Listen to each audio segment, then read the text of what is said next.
마켓나우 2부 시작합니다. 안녕하십니까, 이혜라입니다. 시장이 오늘만 같아도 나쁘지 않을 텐데요. 간밤 미국 쪽 소식 때문에 특히 이제 유가증권 시장에서 크게 반응을 하고 있는 건데, 그런데 여러분 따져보셔야 할 것이요. 이것이 이제 기술적인 상승세로 이어질지는 우리가 점검을 해봐야 하잖아요.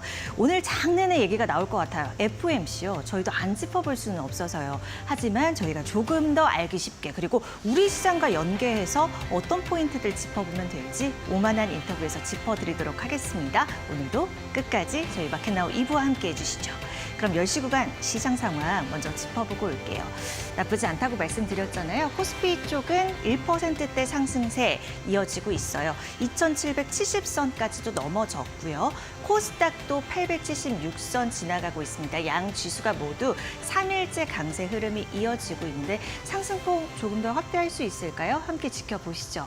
수급도 살펴볼게요. 오늘은 외국인과 기관의 동반 매수세가 보기 좋게 나타나고 있습니다. 모두 이틀째 관심 갖고 있고요. 특히나 외국인 쪽에서 이 매수 물량을 좀 크게 확대해 나가고 있는 점이 특징적인 현재 구간입니다. 코스닥 수급도 살펴볼게요. 이쪽은 그림이 상반되게 나타나고 있습니다. 외국인 쪽에서 그래도 매수 전환한 점이 눈에 띄네요. 264억 원 매수 우위로 집계가 되고 있고요. 외국인 쪽에서는 반면 팔고 있습니다. 200원대 물량을 내놓고 있다는 점이 나타나고 있습니다. 자세한 종목 얘기는 이분 통해서 들어보도록 할게요. 오늘은 나도투자연구소 이재규 본부장과 함께하도록 하겠습니다. 본부장님 안녕하세요. 안녕하세요. 네, 오늘 장에서는 어떤 이슈 주목해보면 좋을까요? 일단 이슈는 지금 시장에서 계속해서 다루고 있는 부분이죠. 바로 이 CPI가 어느 정도 둔화가 되면서 이제 FOMC 결과물도 좀 나왔습니다. 우리가 이제 기존에는 올해 내로 금리 인하를 3회 할 것이다라는 예상이 있었는데 1회로 줄어든 부분은 조금 아쉽긴 합니다. 하지만 이런 부분들을 시장에서는 어느 정도 긍정적으로 받아들이고 있어요. 그러니까 CPI가 둔화된 부분들 중에서도 우리가 이 서비스 쪽에 집중을 하고 있는 슈퍼코어 인플레이션이 잡힌다라는 부분들이 어떻게 보면 굉장히 큰 모멘텀으로 작용을 했다라고 보시면 좋을 것 같습니다. 그래서 그런 부분들 때문에 미국에서 이제 필라델피아 반도체 지수가 신고가를 경신을 했죠. 그렇기 때문에 우리나라 같은 경우도 기술주 위주의 강세 장세가 좀 열리면서 반도체 강세 보이면서 우리 시장 긍정적으로 흘러가고 있다라는 말씀 드리고 싶습니다. 그래서 뭐 지금 상황 자체는 나쁘지가 않아요. 그러니까 우리 시청자분들께서는 지금 CPI 쪽에 대한 부분들이라든지 점도표에 대한 부분들이라든지 이런 것들이 좀 헷갈리실 수가 있는데 제가 그냥 간단하게 정리를 해드리자면 경기 둔화가 된다라고 한다면 올해 연내 2회 금리 인하를 할 수 있다라는 얘기가 나왔을 가능성이 있습니다.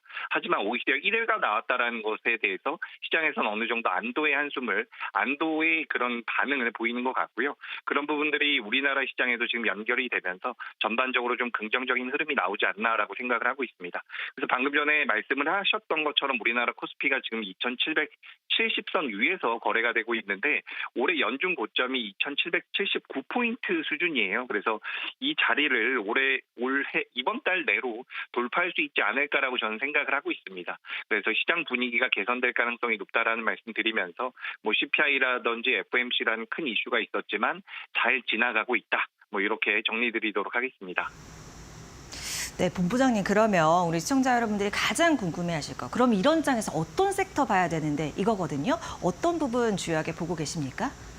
일단 지금 우리 시장에서 오늘 같은 경우는 HLB 그룹주라든지 이 영일만 관련되어 있는 종목군들의 변동성이 크게 나오고 있어요. 근데 우리가 좀 큰 흐름에서 봤을 때에는 지금 성장주 쪽으로 자금이 들어올 가능성이 전 있다라고 생각을 하고 있거든요. 최근 들어서 2차 전지도 반등을 하고 있고요. 오늘 같은 경우도 방금 전에 말씀드린 HLB라든지 제약바이오 종목군들이 강세를 보이고 있는데 여기서 제가 조금만 추가적으로 설명을 드려보자면 오랜만에 네이버 같은 기업들도 변동성을 좀 보이고 있거든요. 이게 바로 성장주 쪽으로 자금이 들어온다라는 겁니다. 그러니까 금리 인하를 결국에 진행하겠다라는 부분들에 대해서 시장에서 굉장히 긍정적으로 받아들이고 있는 부분이고 또 대표적인 성장주라고 한다면 AI라는 트렌드를 필두로 한 반도체 쪽이죠. 그래서 필라델피아 반도체 지수도 신고가를 경신을 하고 있고 오늘 HBM 관련되어 있는 종목군들도 주가 흐름이 좋은데 오랜만에 이제 좀 작은 종목군들도 변동성을 키우고 있습니다. 사피온과 리벨리온이 합병을 하겠다라는 내용들 때문에 디자인하우스라 반도체라든지 IP 쪽에 관련되어 있는 종목군들도 움직이고 있는데 전반적으로 반도체 관련주들은 더 갈 가능성이 높다라고 보고 있어요. 그래서 우리가 예전에는 오늘도 이제 HBM 관련 종목군들의 변동성이 잘 나오고 있는데 레거시 관련주들 같은 경우는 제 생각에 연말까지도 강세를 보일 가능성이 높기 때문에 반도체 쪽은 꼭 좀 보셨으면 좋겠다라는 그런 말씀 드리겠습니다. 그렇다면 이 구간에서 강세 좀 더 이어가고 시원할 수 있는 기업들 살펴봐야 될 것 같아요. 어떤 부분 보고 계세요? 일단 오늘 좀 시장에서 특징적인 부분을 우리가 살펴볼 필요가 있습니다. 그러니까 우리가 기업을 분석하는 것도 중요하지만 시장의 선택을 어떤 종목들이 받느냐 이 부분도 굉장히 중요한데 오늘 이제 시가총액 상위 종목군들 중에서 좀 따져봤을 때 현대차가 52주 신고가를 경신을 했어요. 그래서 현대차를 필두로 한 자동차 부품주들이 어떻게 보면 좀 변동성을 키울 수 있지 않을까라고 생각을 하고 있습니다. 현대차 같은 경우는 일단 해외 판매가 잘 진행이 되고 있는 부분이고 뭐 산타페라든지 투싼 같은 주력 자동차들에 대한 이 판매 단가가 올라가면서 올해 계속해서 실적적인 부분에 대한 메리트가 부각될 가능성이 높다라는 분석이 나오고 있습니다. 원재료도 가격이 하락하고 있는 상황이고요. 그리고 이제 환율도 지금 많이 하향 안정화되고 있는데 우리가 5월달, 4월달에는 1,400원대까지 올라갔었던 부분이 있기 때문에 좀 환율이 좀 많이 내려왔다라고 생각을 하실 수가 있습니다. 근데 우리가 작년이랑 올해를 비교해 본다라고 한다면 환율이 여전히 높은 수준이긴 해요. 그래서 고환율에 대한 수혜를 받을 수 있는 업종이 또 우리나라에서는 자동차 쪽입니다. 그래서 전반적으로 이 자동차 관련되어 있는 종목군들의 상승 여력이 많이 남아있다라는 말씀을 드리고 다만 우리가 과거에는 완성차 기업들이 10% 정도 올라갔을 때 부품주들 같은 경우는 20%, 30% 정도의 변동성을 더 크게 보였었던 경우가 많은데 최근에는 기아라든지 현대의 주가 흐름은 굉장히 좋았지만 부품주들의 주가 흐름은 따라가지를 못했었거든요. 근데 어제부터 이제 관련되어 있는 종목군들 SL이라든지 화신 그리고 서현이화 같은 전통적인 부품주들에도 자금이 어느 정도 들어오고 있습니다. 그래서 현대차가 오늘 특징적으로 움직여서 말씀드리는데 현대차라든지 기아가 주가가 많이 올라갔기 때문에 어느 정도 부담이 된다라고 한다면 부품주들을 좀 보시는 게 어떨까라는 그런 말씀을 드려보도록 하겠습니다. 첫 번째로는 이제 현대차에 대해서 말씀드렸고요. 두 번째는 오늘 빼놓지 않고 빼놓을 수가 없는 종목군들이 있죠. 지금 영일만과 관련되어 있는 종목군들의 변동성이 꽤나 크게 나오고 있거든요. 지금 아침에 코오롱 글로벌 같은 경우도 변동성이 굉장히 크게 나왔고 DL 그룹주들도 변동성이 크게 나왔는데 어떤 내용이 있는지 살펴봤더니 영일만 뭐 확장을 하겠다 뭐 이런 내용들이 좀 시장에서 부각이 됐었던 것 같습니다. 그래서 이제 관련되어 있는 종목군들이 대왕고래 프로젝트라고 해서 테마성을 가지고 변동성을 좀 보여왔지만 역시나 정부에서 정책적으로 푸시를 하고 있는 부분이기 때문에 시장에서는 계속해서 부각될 가능성도 있다라는 거죠.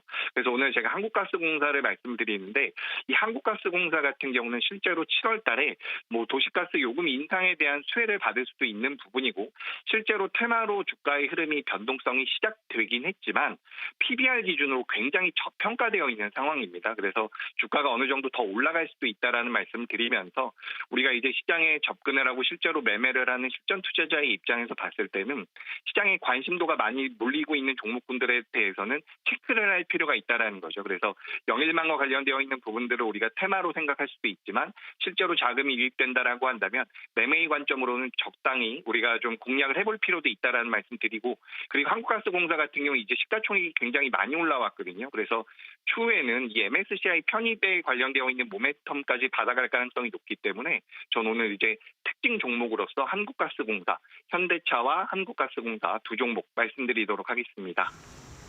네, 현대차 가스공사 두 종목 살펴봤습니다. 오늘 말씀 고맙습니다, 본부장님. 감사합니다.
제가 앞서 시청자님한테 약속 드렸잖아요. 오늘 FOMC 미국 쪽에서 얘기 나왔던 거 쉽게 알려드리겠다고요. 그래서 오늘 이분과 함께 하려고 해요. 김광석 교수님과 함께합니다. 안녕하세요. 네, 안녕하세요. 네, 반갑습니다, 반갑습니다. 교수님. 교수님 새벽에 그 방송 네. 유튜브에서 하신 것도 제가 좀 봤고 네. 미국 다녀오셔서 시차 적응도 얼마 안 되실 것 같은데. 네. 그쵸? 아니요, 오히려 어제 그저께 미국에서 한국으로 왔는데 네. 미국에서 시차 적응을 못한 채 한국 와가지고 그렇군요. 오히려 시차 적응을 한국에서 할 필요가 없게 됐습니다. 예. 부동산 관련해서 일로 가셨던 걸로 알고 있는데 어쨌든 경제권이니까 크게 보면 네네. 거기서는 분위기가 어때요? 체감? 이렇게 지수, 물가 지수 나오는 거랑 네. 뭔가 체감하기랑 뭐 이런 게 다를 수 있잖아요. 아, 어떻습니까? 네. 체감적으로는 제가 간 지역은 뭐 굉장히 기회가 많은 지역이에요. 기회가 그러니까 많다. 무슨 뜻이냐? 예. 한국의 이제 배터리 기업 네. SK온이 입점하는 공장을 증설하는 지역이에요. 예. 현대기아 자동차가 입점했고 LG전자가 입점했고 그런 조지아주에 다녀왔었는데 네. 그래서 거기는 주택이 부족합니다. 오. 그러니까 입주하고자 하는 사람은 굉장히 많은데 근데 집이 부족해서 집값이 계속 급등하고 있는 그런 지역이에요. 그러니까 다 주마다 지역적 특성이 좀 다를 텐데 네. 워낙 미국 경제가 강하고 미국으로 돈의 이동이 강하고 주식시장이라든가 부동산 시장이 상업용 부동산 말고 네. 주거용 부동산은 괜찮게 흘러가고 있거든요. 그런 과정인데 더 조지아주 같은 경우 또 아틀란타 같은 지역의 경우에는 더 공급 부족, 주택 공급 부족 난에 놓여져 있기 때문에 뭐 투자자들의 관심이나 뭐 내 집 마련 관심이나 여러 가지 관점에서 기회가 좀 많이 있다라고 느끼는 그런 지역이라고 볼 수 있겠습니다. 그렇군요. 생생한 얘기 들어볼 수 있어서 좋았습니다. 네. 왜 미국 얘기 여쭤봤냐면 미국 얘기 좀 해봐야 돼서 네. 그렇습니다. 네. FOMC 얘기 계속 나와요. 저희 경제방송에서. 네. 근데 교수님의 시선으로 이 FOMC 결과 조금 더 간단하게 딱 핵심만 쉽게 알고 싶어요. 네, 금리 인하 아직 남았다. 금리 인하 할 것이다. 연내 하반기에 금리 인하 하긴 하겠지만 아직은 금리 인하할 시점은 아니다. 네. 이게 결론인 거죠. 네. 아직은 아니다. 하기는 하겠지만. 네. 파월 발언 어땠죠? 네. 발언도 사실 뭐 특이한 사항은 없었던 것 같아요. 네. 그냥 통상 우리가 기대했었던 것들. 어쨌든 물가 안정시키려고 금리 인상한 거 아니겠습니까? 금리 인하 언제 합니까라는 질문을 많이 받거든요. 근데 금리 인하 언제 합니까라는 질문은 물가 언제 잡힙니까라는 질문하고 똑같아요. 근데 물가 잡힌다는 개념은 뭘까요? 뭐가 물가 잡힌다는 개념에 해당될까요? 소위 네. 근원 물가가 네. 근원 PCE 물가 상승률이 2.5%를 밑도는 구간이라고 볼 수 그러니까 있거든요. 에너지랑 식료품 제약 근원 물가. 그렇죠. 예. 근데 근원 물가 또 분류가 되잖아요. 상품. 예, 근원 물가 중에서도 근원 상품 물가가 있고 근원 서비스 물가가 네, 있어요. 그렇죠. 근데 근원 서비스 물가가 지금 안 잡히는 거예요.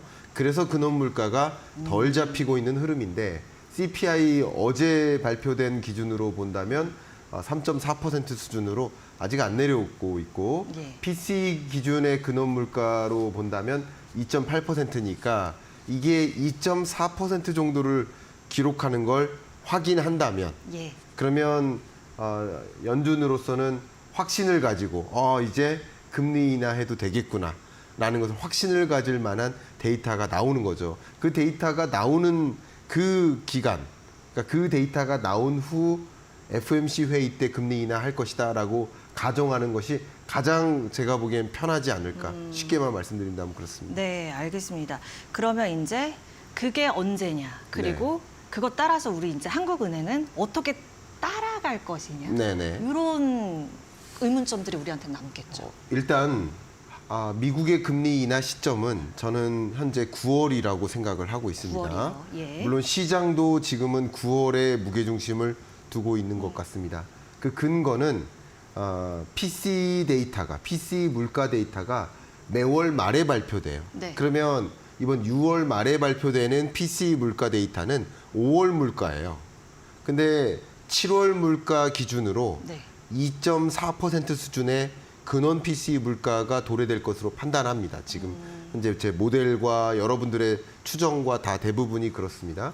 그래서 2.5% 언더로 기록하는 그런 물가 상승률은 7월 달이 될 것이고 그럼 7월 PCE 물가 상승률은 8월 8월에 말에 발표되니까. 발표돼요. 네. 그럼 8월 말에 발표되는 그 PCE를 보고 지금 파월 자목 나오죠? 더 큰 확신이 필요하다. 2.8% 근원 물가 가지고는 금리 인하할 수 없다. 더 큰 예. 확신은 뭐다? 2.4% 수준이 필요하다라는 것인데 그때 그 2.4% 수준의 물가 상승률을 목격하고 FOMC 위원들은 9월 FOMC 회의 때 금리 인하를 단행할 것이다라고 보고 있고요. 다만 아마도 7월에 있을 FOMC 회의 때 가이던스를 좀 넌지시 발표하지 않을까 생각합니다. 곧 금리 인하할 것이라는 그런 사인은 그때쯤 줄 것이고 또 8월에 있을 잭슨홀 미팅이 있기 때문에 향후 금리 인하 기조를 어떻게 가져갈 것인지를 이야기하겠습니다. 그런 넌지시 선제적 지침을 발표하기 전에 이번 FOMC 회의 때는 나름의 선제적 지침이 있었다고 봐요. 그게 뭐냐면 이 물가 안정화의 로드가 걸리는데 가는 여정에 렉커브라는 표현이 있었어요. 그동안에는 렉어브. 그러니까 충분히 물가 안정화라는 확신을 갖기에 이르다라는 표현이 있었는데 이번에는 그 충분한 물가 안정화의 여정이 진행되어 왔다. 프로그레시브라는 표현을 했어요. 그러니까 이게 일종의 선제적 지침이라고 라이트하게 먼저 보여주고 그러니까 물가 진전이 있었다. 그렇죠. 우리가 기대하는 부분에 그렇죠. 있어서 그렇게 해석하면 되는 거죠. 그런 이야기가 네. 있었고 그리고 이제 있을 7월 FOMC 회의 때는 조금 더 넌지시한 조금 더 명확한 금리 인하에 대한 표현을 할 것이라고 저는 생각하고 그리고 9월에 실질적인 금리 인하를 단행하지 않을까 하는 생각을 하고 있습니다. 네. 이거 또 여쭤봐요. 고용 쪽은 어떻습니까? 고용. 네. 네. 고용도 체크는 해봐야 될 것 같아요. 결론적으로 말씀드리면 우리나라는 뭐 한국은행 입장에서 금리 인하가 좀 쉽지 않은 것이 물가가 아직 안 잡혀서이고요. 물가가 잡힌다고 하더라도 그만큼 우리 경제가 이렇게 좋지 못한 상황인 거예요. 근데 미국의 경우에는 물가는 물가대로 잡아가면서 경기는 경기대로 지켜가면서 두 마리 토끼를 다 잡는 방식의 통화 정책을 운용하는 거예요. 결론적으로 말씀드리면 그만큼 제가 보기에는 네. 결론적으로 파월이 통화 정책을 후대에 나중에 평가할 때 네. 야, 물가는 물가대로 잡고 경기는 버티게 만들면서 운용했구나 라는 평가를 받게 되지 않을까라는 생각을 하고 있는데 네. 그만큼 지금까지는 실업률도 4.0%니까 완전 고용에 해당되고 그리고 그 밖에 나머지 고용 지표들도 강한 흐름을 여전히 유지하고 있기 때문에 미국 통화 정책의 어떤 방향성이 고용 시장도 단단하게 지켜가면서 경기 안정도 단단하게 지켜가면서 물가만 딱 잡아나가는 굉장히 통화 정책의 결론적으로 통화 정책의 결과가 좋았던 것으로 후대에 평가 내려지지 않을까 이렇게 생각하고 있습니다. 네. 근데 이제 뭐 언론 같은 거 살펴보면 네. 이 해석하기 나름일 것 같기는 네. 한데 여전히 불확실해 뭐 이렇게 이야기도 한다는 말이죠. 네, 그래서 그것에 조금 반영을 하자면 지표는 여전히 그래도 이제 기조적으로는 조금 그렇게 금리 인하 쪽으로 기우는 것 같은데 네. 지표를 여전히 그러니까 세부적으로 살펴보고 막 전분기 대비해서 좀 단기적으로 축소를 한다면 기간을 네. 아직은 불확실성이 있다? 이렇게 네. 해석하는 시선도 있단 말이죠. 네. 근데 그 와중에 미 증시는 이제 연일도 사상 최고치 달성. 이거 어떻게 해석하고 계세요? 일단 주식 투자는 확실성에 투자하는 게 아니죠. 확실성에 투자한다라고 한다면 다 저축해야 되죠. 그렇죠. 근데 주식 시장에 투자한다는 것은 불확실성에 투자하는 것이고 나름 불확실성이지만 가능성에 투자하는 방식이라고 볼 수 있지 않겠습니까? 그렇죠. 예, 그런 관점에서 저는 해석을 할 수 있겠고요. 금리 인하가 불확실하다. 왜냐하면 지금 24년에 가장 중요한 변수가 지정학적 불안인데 지정학적 불안이 어떤 식으로 전개될지 그 누구도 몰라요. 중동 전쟁이 확전될지 또 몰라요. 국제 유가가 다시 100달러를 초과할지 그 누구도 몰라요. 그러면 2차 인플레이션이 발생할 수도 있고 그러면 금리 인하 안 할 수도 있고 금리 인상 추가적으로 할 수도 있는 겁니다. 예. 그런 불확실성이 있기 때문에 뭐 확실성을 가지고 투자한다기보다는 현재로서는 그래도 물가를 전망하고 금리를 전망한다라는 관점에서 그런 변수를 전제로 깔고 하기보다는 현재로서는 그런 변수가 없다. 지금과 같은 상황 하에서 물가는 안정적으로 그 즈음에 잡힐 거야. 그 즈음에 금리 인하할 거야. 라고 그 방향성을 정해놓고 투자하는 것이고 어떤 새로운 변수가 등장해서 그런 전망이 무색하게 만들어진다면 그때 우리의 투자 의사 결정을 전환해야 되는 것이지 지금으로서는 그런 불확실성에 투자하는 것이 맞다라고 생각을 하고 있습니다. 지금으로서는 네. 이게 얼마나 또 갈 거라고 보세요? 그럼 강세의 지속성, 그 네. 불확실성에 대한 변수가 등장하는 물론 뭐 중동 전쟁 이런 거 우리가 예견할 수는 없지만 네. 현재는 금리 인하 기대감이 폭발하면서 주가에 반영되는 모습이라고 볼 수 있을 것 같아요. 특히 CPI가 발표되기 전과 후가 완전히 다릅니다. 예. 그러니까 어젯밤 9시 반에 CPI 데이터가 발표되기 전까지만 해도 금리 인하가 있긴 있겠지만 뭐 기껏해야 11월에나 가능할 거야. 이렇게 생각을 했었거든요. 근데 그 CPI 데이터를 보니까 시장의 기대치보다도 낮고요. 또 근원 CPI 같은 경우는 전월 실적보다도 0.2%포인트나 떨어졌고요. 그런 행보를 보면 아마도 PCE도 떨어질 거야라고 기대케 만들고 금리 인하는 11월이 아니라 9월일 거야라고 시장이 기대하는 거예요. 이게 뭐냐면 시장의 금리 인하에 대한 기대감이 폭발적으로 솟은 겁니다. 하루 만에, 하루 사이에. 예. 그러니까 CPI 발표 전과 후로 갈리는 거예요. 근데 FOMC 회의 결과에서도 시장의 기대는 2회 인하할 수도 있겠다라는 기대를 하고 있었거든요.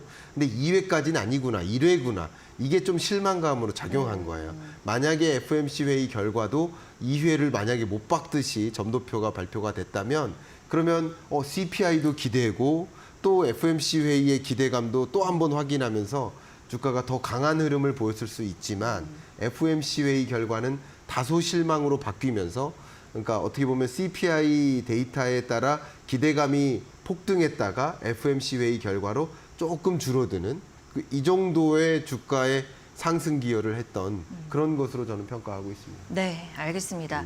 교수님, 그러면 이번에는 국내 증시로 이제 들어와 볼게요. 한 주요 포인트 3개 정도만 우리가 한번 꼽아 볼까요? 네. 국내 증시에 영향을 줄 가장 중요한 변수.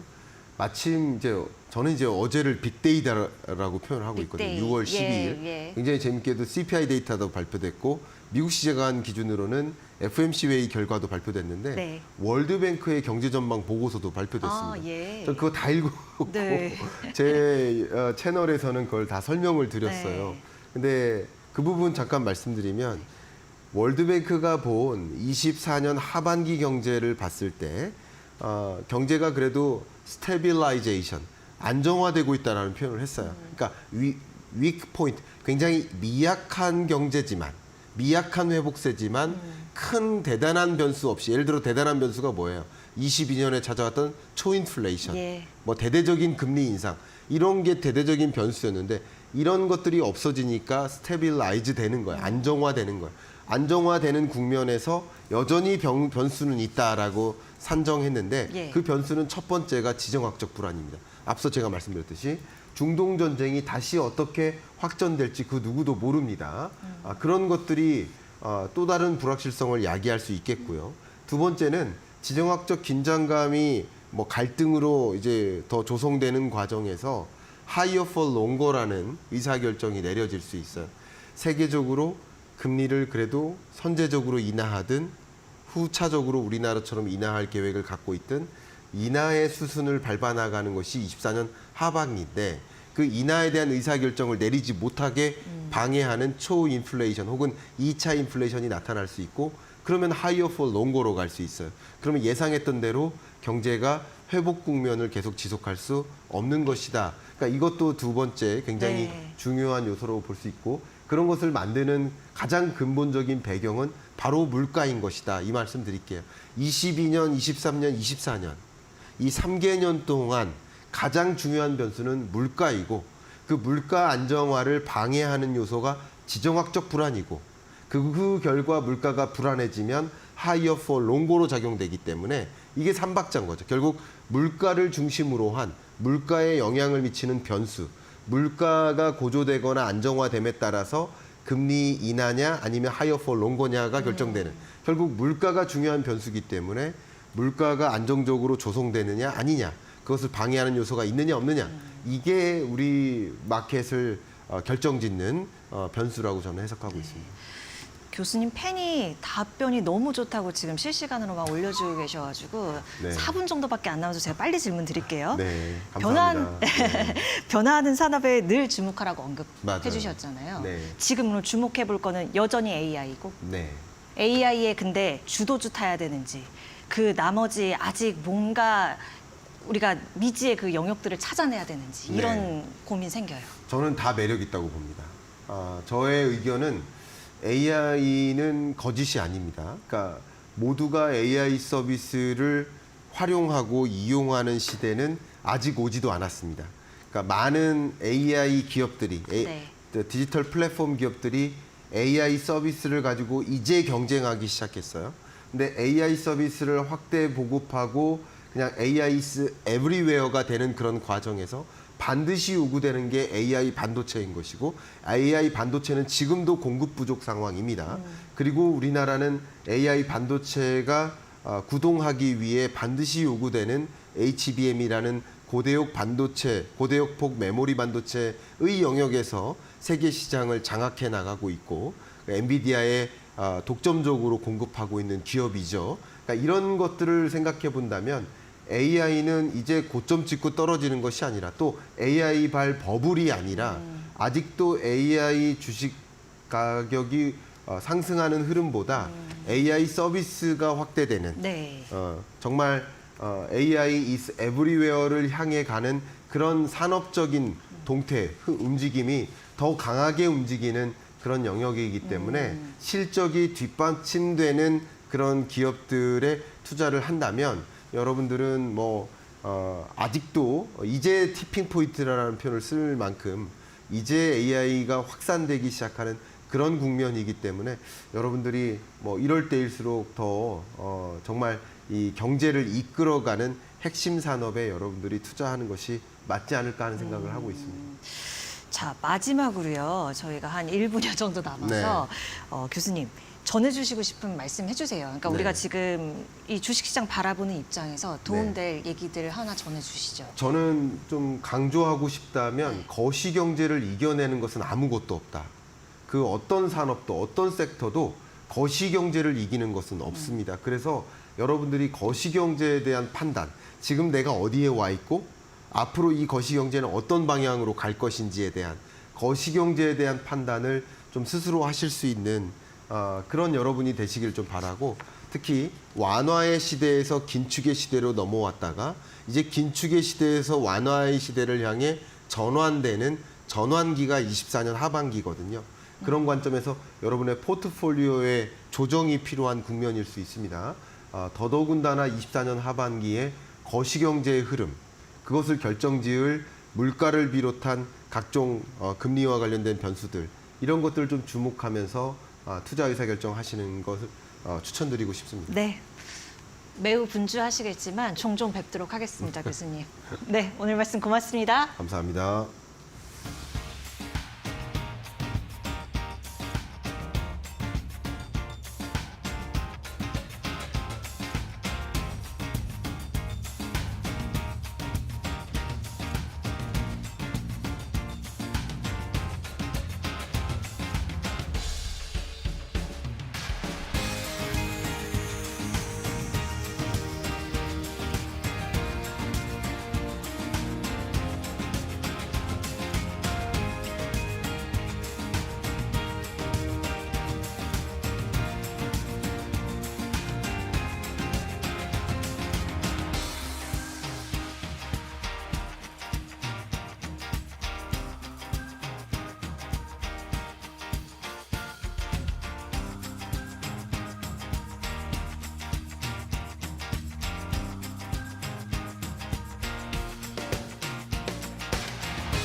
네, 오늘 이데일리 인사이트에서도 아주 중요한 내용 알아보도록 하겠습니다. 증권시장부 최웅길 기자와 함께할게요. 안녕하세요.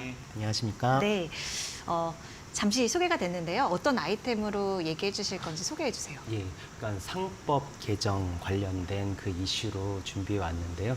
사실 이제 그 이사는 법령과 정관의 규정에 따라 회사를 위하여 그 직무를 충실하게 수행하여야 한다. 이게 오늘 이제 방송의 핵심 내용인 이제 상법 제 382조의 3 이사의 충실 의무 관련된 내용인데요. 네. 오늘 이것과 관련돼서 사실 그 전반적인 내용을 압축적으로 저 그 엑기스만 담아서 준비를 했고요.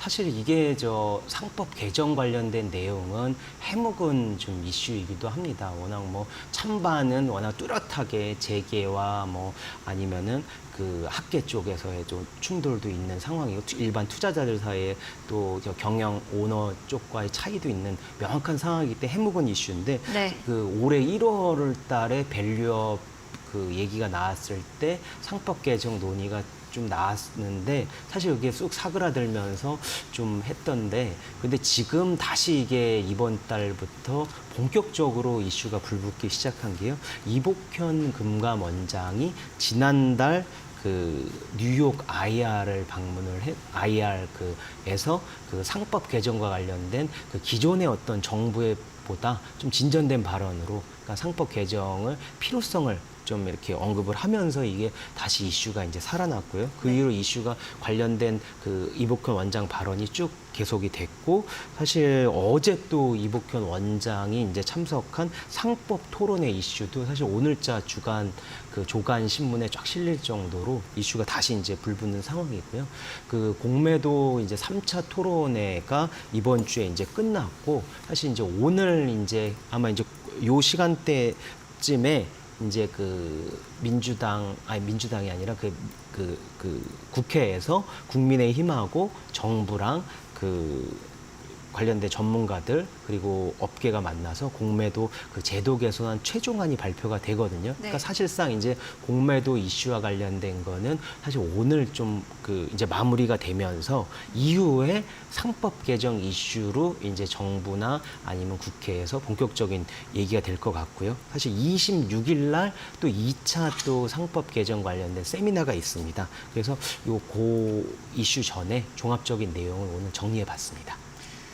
네, 그럼 우선 이번 상법 개정 논의를 촉발한 이복현 원장 발언부터 좀 정리를 해주시죠. 좀 강경하다 이렇게 얘기를 해왔어요. 예, 사실 좀 뭐 깜짝 놀랐습니다. 뭐 그러니까 뉴욕 IR 발언이 그 제일 시초였는데 그 지난달 16일 날 어떻게 발언을 했냐면요. 그 우선은 그 발언 배경을 우선 보면 그 해외 투자자들이 쭉 모인 자리에서 이런 질문이 나왔습니다. 밸류업 정책의 실효성을 높이기 위한 금융당국의 어떤 중장기 계획은 무엇입니까? 그러니까 밸류업이라는 게 올해 1월 초서부터 그 계속 얘기가 되고 했지만 이게 해외 투자자들이 보기에는 뭐 물론 이제 그 자금이 유입된 건 사실인데요.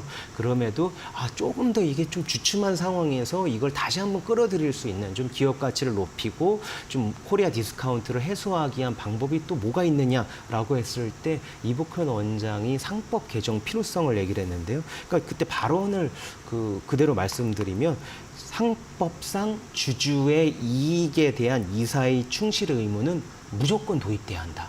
이렇게 이제 밝혔습니다. 사실 그래서 국회 출범하기 전에 구체적인 이제 정책 윤곽을 잡기로 했고요. 그 이유를 뭐라고 얘기를 했냐면은 쪼개기나 뭐 중복 상장 문제, 소수의 어떤 주식 가치 보호에 대한 실패한 부분이 있다면 이사의 충실 의무 등 법 개정을 통해서 이제는 좀 다양하게 좀 그런 거를 검토하고 있다. 그러니까 일반 투자자들이 그동안의 어떤 상법 개정을 요구하던 그 목소리를 반영을 해서 관련된 내용을 이제 준비하고 있다 하면서 쪼개기 상장 등을 많이 언급을 했습니다.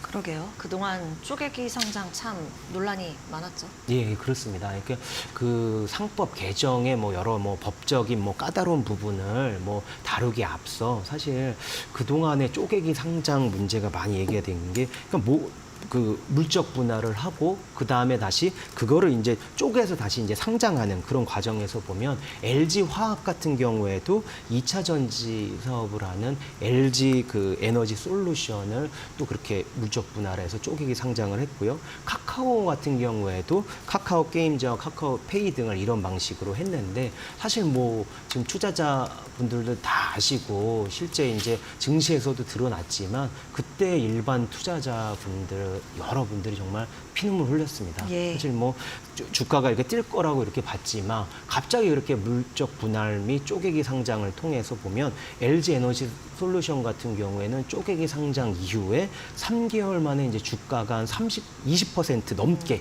그렇게 하락을 했고요. 카카오 주가 같은 경우에도 카카오페이 상장 이후에 30% 넘게 그렇게 하락을 했습니다. 사실 이제 오너 일가 측면에서 보면 뭐 물적 분할로 기업 지배력을 높이고 그거에 대한 자금을 좀 손쉽게 이렇게 그 유입할 수 있는 효과는 있지만 그 전반적인 어떤 주가가 하락으로 인해서 그 투자자들이 어떤 피해를 보거나 아니면 좀 그 투자 실패를 잇는 그런 거는 상당히 그 문제가 되었고 그렇기 때문에 이 상법 개정에 대한 그 필요성, 그러니까 만약 이사회의 어떤 그 주주 충실 의무, 그러니까 회사를 위해서라는 그 조항이 회사와 주주를 위해서라고 이렇게 바뀌었을 경우에는 이런 식의 어떤 물적 분할과 쪼개기 상장이 과연 이루어질 수가 있겠느냐. 그러니까 일반 주주들의 어떤 그 피해를 그냥 아랑곳하지 않고 이렇게 하기는 힘들 것이라고 보거든요. 그러니까 그런 게 쌓이다 보니까 이제는 네. 그 정부 차원에서도 더 이상 이거를 그냥 뭐 무시하고 가기에는 너무 지금 뭐 일반 개인 투자자들 봐도 1,400만 명이 넘잖아요. 그러니까 그런 어느 그 문제 제기가 크기 때문에 이번에는 좀 다시 논의해 보자 그런 얘기로 가고 있고요. 또 기업에서도 지금 이 일반 주주들의 어떤 주주 가치에 대해서 생각해 봐야 되는 그런 이제 시대가 되지 않았나 하는 그런 생각이 듭니다. 네. 흐름은 그런데 여전히 양측의 입장이 명확하기 때문에 예. 어제 토론 봐도 좀 매우 뜨거웠던 것 같아서. 예, 그렇습니다. 사실 어제 토론회 기사를 봤고 오늘도 여러 이제 언론사에서 보면 이제 VS로 해서 한쪽 주장과 한쪽 주장을 이제 서로 대비해서 나오고 있어가지고요. 저도 그냥 아무것도 모르는 이제 독자 입장에서 만약 제가 이제 그런 독자라고 생각했을 때 이걸 보면은 뭐가 진실이지 이렇게 좀 헷갈릴 정도의 예. 그런 보도가 많았어요. 그런데 이 주장들 중에 그래도 여러 각각의 주장이 뭐 어느 한쪽이 완벽히 틀린 건 아니지만 이 부분은 좀 과도한 부분이 있다. 좀 사실과는 좀 다른 부분이 있다. 그런 걸 제가 이제 정리해 왔는데요. 어떤 부분이에요? 예, 우선은 뭐 얘기해 본 것 중에 지금 이렇게 주주 충실 의무와 관련된 상법 개정이 우리나라에 지금 도입 논의가 되잖아요. 근데 요런 논의 자체, 이런 도입된 게 전 세계적으로 유례가 없는, 그러니까 우리나라만이 어떤 기업 옥죄기법을 하는 거다. 그러니까 전례 없는 그런 그 기업 옥죄기법을 추진하는 거다. 그런 이제 저 주장도 나왔는데요. 네. 그런 거 관련된 팩트 체크를 해보니까 이건 좀 사실이 아니었습니다. 그래요? 해외 네. 사례를 이제 직접 그 금감원이 어제 이제 토론회에서도 얘기를 했고 연구 논문에서도 찾아내서 보면은 미국 델라웨어주 회사법 및 모범 회사법을 보면은요 이사의 충실 의무 및 그 위반에 대한 법적 책임 대상에 회사와 주주를 함께 명시하는 그런 내용이 있고요. 좀 이사가 어떤 그 주주 충실 의무를 위반을 하면 주주가 직접 제소할 수 있는 부분도 있고요. 또 모범회사법 원문 그 원문을 이제 보면 오피셜 코멘트가 있거든요. 그 80점 30조에 보면은 어떻게 나오냐면은 그 회사의 이익에 대한 설명이 나옵니다. 이렇게 노란색 부분으로 이렇게 보도도 나오기도 했는데 네. 라는 이 회사의 이익이라는 측면에서 나온 회사라는 용어는 네. 기업을 대신할 뿐만 아니라 주주 잔체를 포괄하는 참조 프레임이다. 그러니까 즉 회사가 최선의 이익을 결정을 할 때 다양한 주주들의 이익이 달라질 수 있다. 그러니까 는 것도 고려해야 된다. 그러니까 주주 이익을 함께 고려해야 된다는 게 이미 이제 미국 법에 그 나와 있는 네. 상황이기 때문에 전례가 있는 거에 사실입니다. 그러면 지금 요 말씀해주신 그 법 조항으로 적용된 실제 사례도 있어요? 예, 있습니다. 1월 30일 예. 올해 이제 그 미국 델라웨어주 이제 법원에서요. 그 관련된 이제 그 재판이 있었는데요. 그러니까 테슬라 소액주주가 이제 테슬라 이사회를 상대로 이렇게 제기한 이제 소송이 있었습니다. 그 내용을 보면 어떤 내용이냐면 테슬라 이사회가 일론 머스크 최고 경영자에게 560억 달러 그러니까 한화로 77조 원 정도의 그 스톡 옵션 보상 지급안을 이제 승인을 했거든요. 네. 근데 그것에 대해서 그 회사 주식 그 9주를 보유한 소액주주가 이건 77조나 일론 머스크에게 지급하는 거는 과도한 보상이다라고 네. 해가지고요. 과도한 보상을 취소하라. 그렇게 이제 소송을 제기했는데 법원은 요 그 주주의 어떤 이익 주주의 얘기를 이제 받아들여 가지고요. 이걸 취소하라고 그렇게 그 무효 그러니까 요런 지급안을 무효라는 그 판결을 내렸고요. 사실 이게 그 머스크에 대한 560억 달러의 보상 패키지가 주총에서 통과되느냐 부결되느냐 그게 이제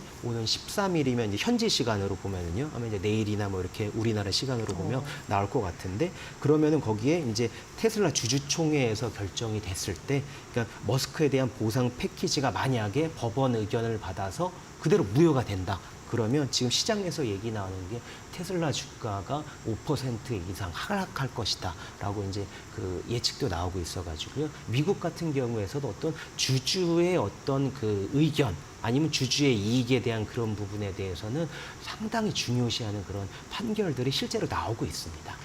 네, 그러니까요. 일반 주주에 대해서 충실하라 그런 내용을 담은 조항인데 그게 실제 사례로 단 9주를 가진 소액 주주가 그렇게 제기한 부분에 대한 결과가 나온 거잖아요.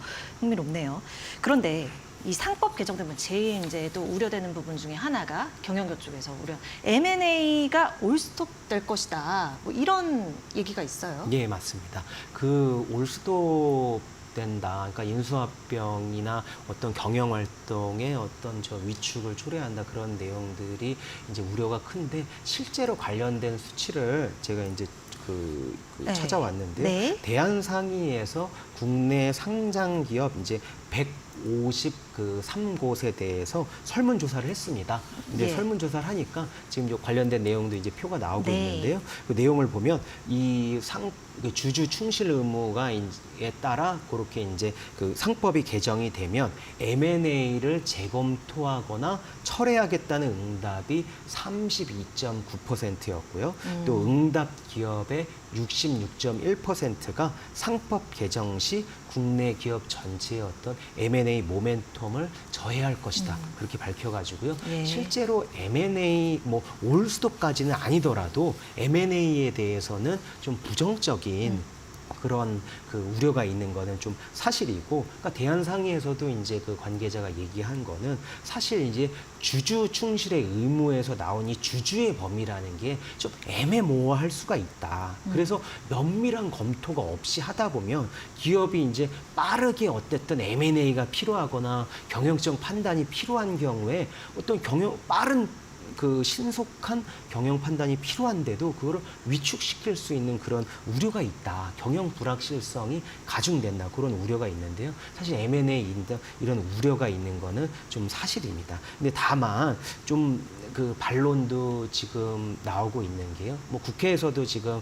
그 지난 5일 날 민주당에서 상법 개정 관련된 네. 개정안이 발의가 되기도 했는데 그런 얘기를 들어보면은 얘기를 하는 게 상법 개정을 통한 M&A 우려가 있고요.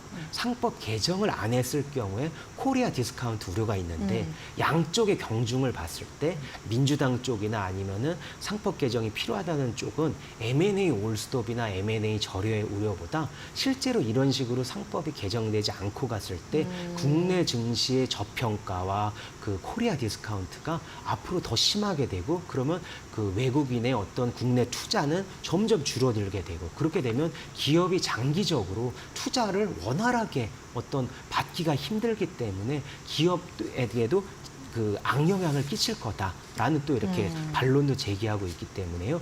두 개의 어떤 그 M&A 우려와 디스카운트 우려, 그 두 개의 경중을 좀 함께 봐야 되는 그런 측면도 있습니다. 아, 네.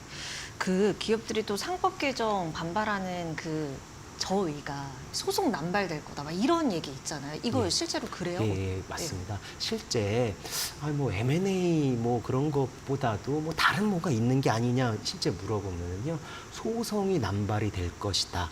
그리고 각종 뭐 그 소송을 끼쳐서 어떤 배임죄로 그런 거를 좀 걸려고 할 것이다. 그런 게 우려가 가장 그 기업 측면에서의 우려 사항인데요. 사실 이제 배임죄라는 게 이렇게 법적으로 보면 CEO들이 가장 두려워하는 이제 혐의다라는 말이 나올 정도인데요. 왜냐하면 형량이 무겁습니다. 이게 배임 액수가 이제 50억 원 넘으면 형법이 아니라 이제 특가법이 적용돼서 무기징역 또는 5년 이상 징역형이 처해지는데요. 이게 그 살인죄 비슷한 수준의 처벌이 돼서 민사는 민사대로 가고 형사는 형사대로 가고 그게 좀 우려하는 그런 상황이고요. 사실 이게 배임죄라는 게 배임이라는 게 보면은 정말 어떤 기대되는 행위를 하지 않거나 당연히 하지 않아야 될 것 그 기대되는 행위를 해서 회사에 손해를 끼치는 게 결국 이제 배임죄인데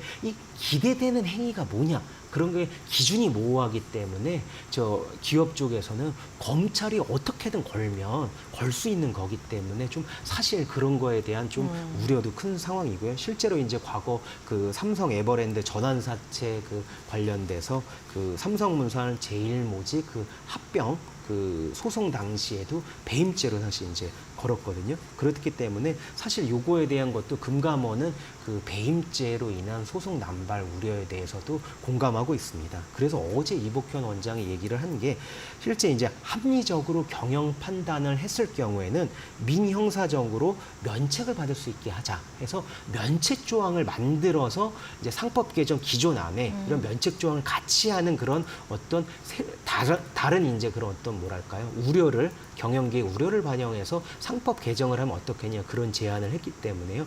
그런 것도 국회 논의 과정에서 살펴볼 만합니다. 네, 알겠습니다. 이게 실제 상법 개정될 가능성은 어느 정도로 보세요? 사실 이게 제일 중요할 네. 것 같은데요. 우선은 정부나 이제 당국 쪽에서 보면 이복현 원장이 윤통의 복심이라고 할 정도로 이쪽으로 이제 상법 개정 쪽으로 간 게 있기 때문에 21대 국회보다 더 통과 확률이 좀 높아진 상황이고요. 사실 이제 삼성물산과 제일모직 합병 사건 당시 수사팀장이 윤석열 대통령이었고요. 당시 공소장을 쓴 검사가 이복현 현 금감원장이었습니다. 그만큼 그런 관련 수사를 했을 경우에 상법의 개정의 필요성을 누구보다도 잘 알고 있을 것 같아가지고요. 통과 확률이 높고 지난 5일날 민주당에서도 관련 상법 개정안이 나왔고요. 그리고 민주당 총선 공약에도 상법 개정을 검토한다는 그 내용이 나와 있기 때문에 지금 정무위 에서 어쨌든 이제 그런 내용들이 논의가 될 거고 결국 상법 개정하는 건 법사위거든요. 근데 법사위는 사실 지금 정청래 민주당 의원이 최근에 많이 계속 특검법이든 통과시키고 있는 거기 때문에 민주당이 어쨌든 적극적으로 추진을 하면은 될 가능성이 높습니다. 네, 오늘 최영길 기자와 함께했습니다. 이 상법 개정 참 어려울 수 있는 내용인데 우리의 또 주식 투자자로서 우리의 권리가 직결될 수 있는 부분이기 때문에 꼭 다뤄봐야겠다고 생각했습니다. 오늘 말씀 고맙습니다. 네, 감사합니다. 네, 마켓나우 2부 1시간 동안 함께해 주셨습니다. 저희는 내일 이 시간에 인사드릴게요. 함께해 주신 여러분 고맙습니다.